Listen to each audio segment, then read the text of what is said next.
Assalamualaikum warahmatullahi wabarakatuh. Izin memperkenalkan diri.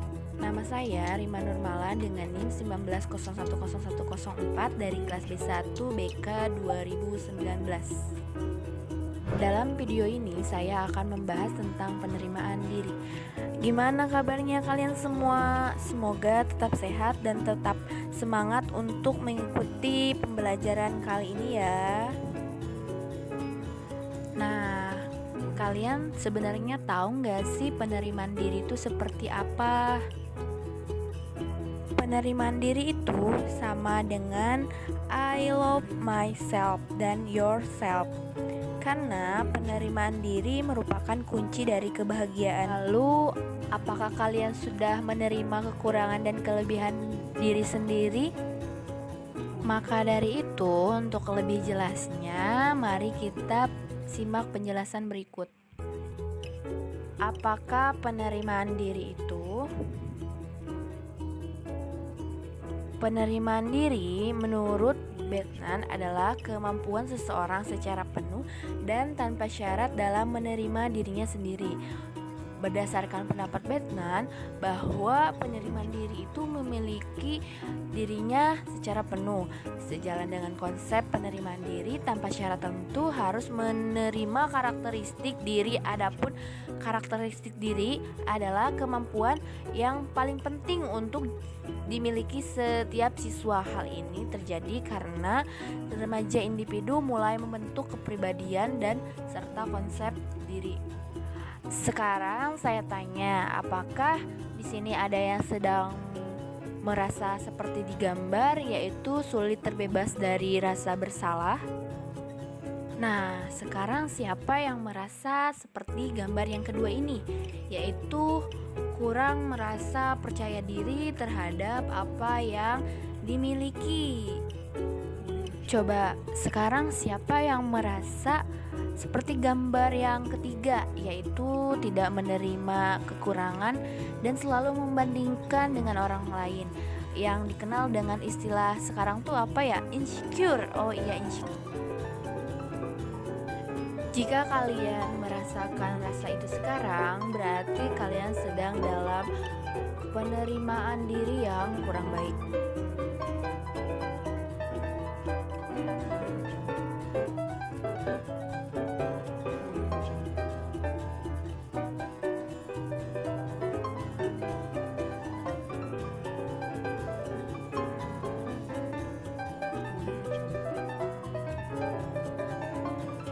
Tentu hal ini terjadi karena adanya beberapa faktor.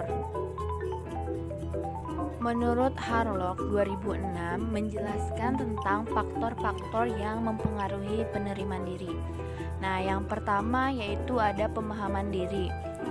Pemahaman diri ini merupakan persepsi seseorang tentang dirinya sendiri secara jujur dan realistis. Yang kedua yaitu harapan yang realistik.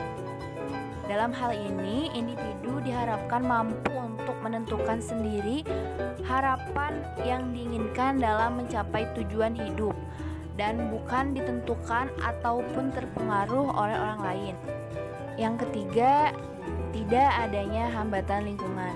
Jika lingkungan menghambat individu dalam mengekspresikan diri, maka akan sulit untuk mencapai penerimaan diri. Sebaliknya, jika lingkungan individu mendukung, maka akan mempermudah proses penerimaan diri. Nah, yang keempat yaitu tingkah laku sosial yang sesuai. Keadaan di mana individu mampu untuk menerima dan mengakui keberadaan orang lain dan tidak memandang orang lain itu buruk, serta tidak menaruh prasangka pada lingkungan dan mampu mengikuti semua norma yang ada di masyarakat. Yang kelima, tidak adanya stres emosional. Ketika individu tidak dalam keadaan stres, maka individu dapat bekerja secara baik, merasa bahagia, dan mampu bersikap positif pada dirinya sendiri. Sebaliknya, ketika individu dalam keadaan stres, ada kondisi yang tidak seimbang dalam diri individu tersebut karena menimbulkan tingkah laku yang tidak sesuai dengan lingkungan atau norma yang berlaku dalam masyarakat. Selanjutnya yang nomor 6 yaitu kenangan akan keberhasilan sebelumnya. Lingkungan akan memberikan penilaian kepada individu dari segala bentuk keberhasilan maupun kegagalan individu. Hal tersebut menjadi nilai yang tersendiri yang didapat oleh individu itu tersebut. Yang ketujuh, identifikasi dengan orang yang memiliki penyelesaian diri dengan baik. Saat individu mampu mengidentifikasikan diri dengan orang lain yang memiliki penyelesaian diri yang baik, individu akan sangat terbantu membangun nilai positif tentang dirinya sendiri. Yang kedelapan yaitu perspektif diri. Ketika individu melihat dirinya sama dengan orang lain, maka individu akan lebih mampu untuk menerima dirinya sendiri. Yang kesembilan yaitu pola asuh. Masa kecil yang baik. Pola asuh memiliki pengaruh yang sangat penting. Hal ini karena bertumbuh dan belajar akan lebih mengenai diri ketika masih kecil. Yang ke-10, konsep diri yang stabil.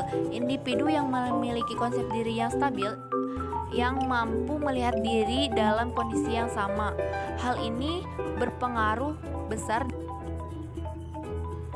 Nah, bagaimana cara meningkatkan penerimaan diri?